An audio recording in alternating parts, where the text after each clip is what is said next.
بسم الله والصلاة والسلام على رسول الله. ازيكم يا شباب؟ عاملين ايه؟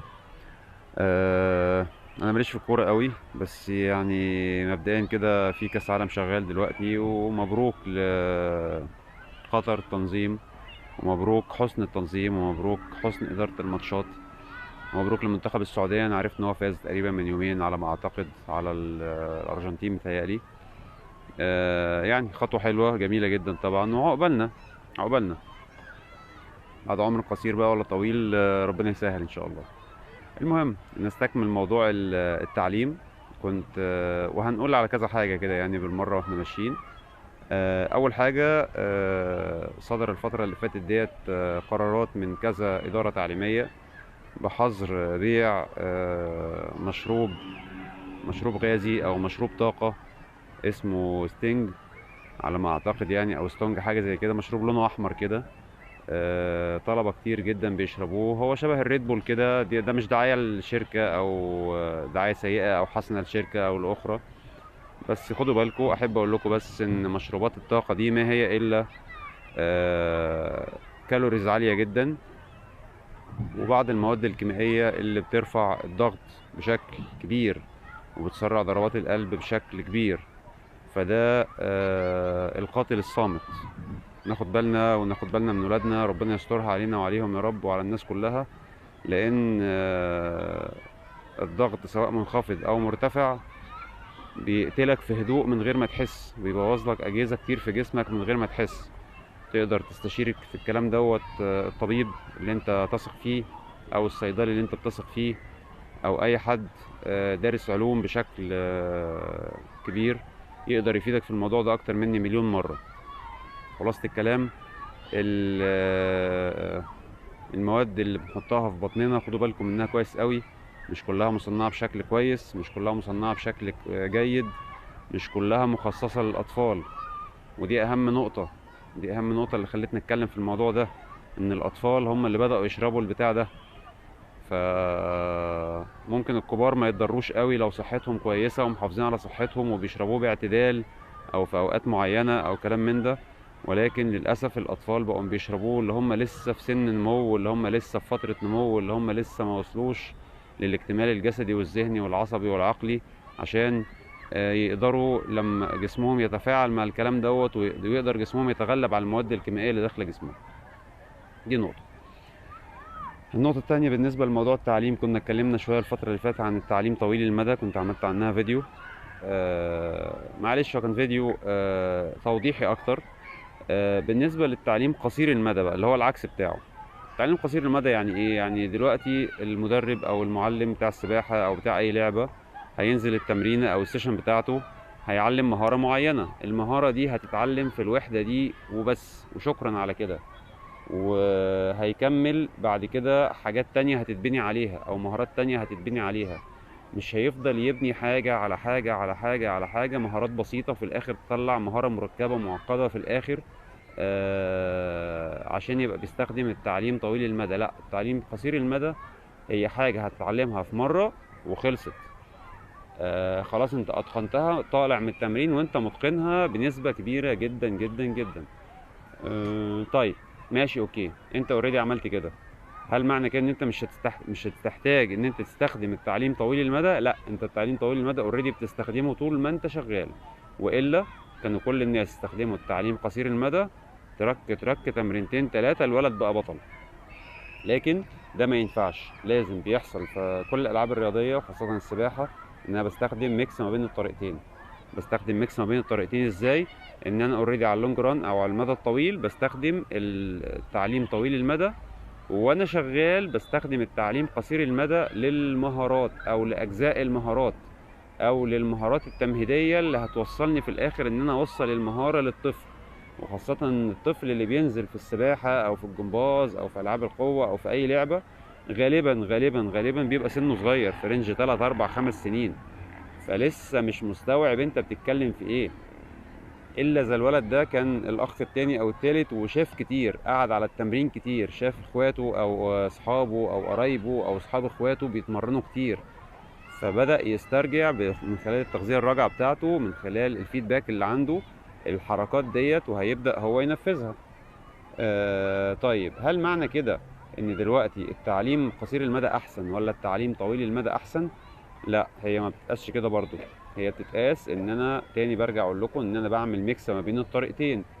والمدرب الشاطر او المعلم الشاطر هو اللي بيعمل الميكس ده مظبوط. يعني ايه؟ يعني تلاقي في واحده ست بيت تلاقي بتعمل الطبخه بتاعتها يقول لك نفسها في الاكل هايل، ظابطه الملح وظابطه الفلفل وظابطه البهارات وظابطه ما اعرفش ايه وبتاع. انا جوعت. ما وتلاقي واحده تانية لا ملحها زايد سنه، لا اكلها مشطشط سنه، لا مش عارف ايه، لا دي مش ظابطاها بقى. او هي ظابطاها على يعني ايه، ما هي بتحب، او عدلت على مزاج اهل بيتها، على مزاج جوزها وولادها، على مزاج الناس اللي هياكلوا. يعني في حد بيحب اكل مشطشط فاللي بيطبخ بيزود له الشطه سنه، واحد بيحب الاكل دلع بيقلل له الشطه سنه او يحط الشطه خالص، واحد بيحب الاكل حادق يبتدي يحدق له الاكل سنه، وهكذا. بس المدرب بيعملها علشان يطلع مجموعه او تيم او اكاديميه او نادي او جيل كامل بيطلعه. فالجيل الكامل اللي طالع دوت لازم ياخد الميكس صح وصح قوي. طيب هل الميكس لما يتعمل بيطلع مظبوط ولا ما بيطلعش مظبوط؟ يعني لو انا دلوقتي اشتغلت عملت الميكس بتاعي مظبوط، هل كل الولاد هيستفيدوا منه بنفس المقدار او بنفس الكم او بنفس الكيفية؟ لا طبعا. لان نرجع هنا بقى ونقول في حاجة اسمها الفروق الفردية. الفروق الفردية دي بتبقى يعني الاختلاف ما بين الشخص والتاني، الاختلاف ما بين اللعيب والتاني. معلش انا في ورايا اضواء كده ممكن تبقى مضايقاكوا شويه في التصوير، بس مش عارف اظبط نفسي بعيد عنها. المهم في اختلافات او فروق فرديه بتبقى بين الاولاد. ممكن تلاقي اتنين بيتمرنوا نفس التمرين، او مجموعه مثلا 10 بيتمرنوا نفس التمرين، تلاقي استجابة كل واحد فيهم مختلفة عن التاني، مع انهم بيتمرنوا نفس التمرين مع نفس المدرب في نفس الوقت، وتغذيتهم هي هي، واكلهم هو هو، وحياتهم هي هي، وكل حاجة.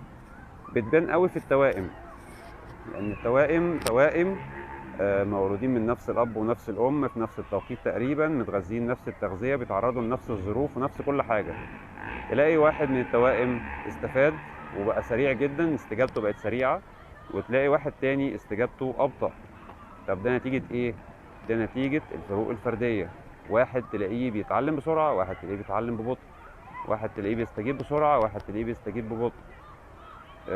طيب ديت بترجع لإيه؟ هل بترجع لحب مثلا الواحد للعبة دي، ولا بترجع للجينات، ولا بترجع لمستواه الفكري والذهني والعقلي والعصبي؟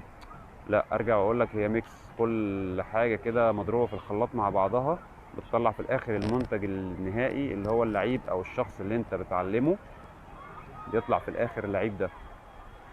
ف في حلقة تانية هعملها لكم ان شاء الله باذن الله عن الجينات والفروق الفردية، ودي هي حلقة يعني بحضر لها ان شاء الله باذن الله، تبقى حلقة كويسة جدا هتفيدكم جامد قوي.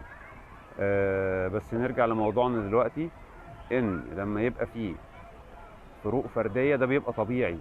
يعني تلاقي دايما اولياء الامور قاعد بص على التمرين، بيتفرج على اولاد غيره، ما بيتفرجش على ابنه او بنته، بيتفرج على اولاد اللي جنبه. ليه؟ هو شايف ابنه ما بيعومش، والواد التاني اللي هو مامته قاعده جنبها عامل، الولد التاني عام بسم الله ما شاء الله. طب ليه هو ده احسن من ده؟ هو بياخد ايه زياده؟ هو بيعمل ايه زياده؟ انت بتاكلي الواد ده ايه؟ هي بتتقال كده بصيغه هزار. انت بتاكلي الواد ده ايه؟ ده الواد ده بقى عامل زي السمكه وانا ابني بطه بلدي، ده الواد مش عارف بقى ايه وانا ابني ايه. الكلام ده في كل المستويات، من اول ما الولد يبتدي ينزل يعمل طرطشه رجلين كده على طرف الحمام لغايه مستويات البطوله. انت بتعملي ايه في الواد؟ انت بتسوي ايه في الواد؟ انتوا بتاكلوه ايه؟ انتوا بتنيموه ازاي؟ انتوا. في حين ان ولي الامر ولا ليه دعوه خالص باي حاجه. الواد بياكل عادي جدا، والواد بينام عادي جدا، وبيروح مدرسته عادي جدا، وبياخد دروس عادي زيه زي اي حد طبيعي في نفس جيله في نفس سنه. هي كل ما في الموضوع الفروق الفرديه هي اللي بتختلف ما بين واحد والتاني. نرجع تاني للنقطه بتاعه التعليم قصير المدى وطويل المدى.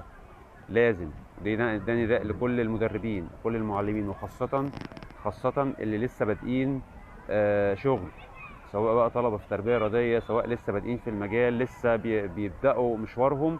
اقرا كتير وتعلم كتير، واعرف ازاي تعمل ميكس. الميكس ده مش مكتوب في الكتب، الميكس ده قليل قوي لما هتلاقيه مكتوب في الكتب.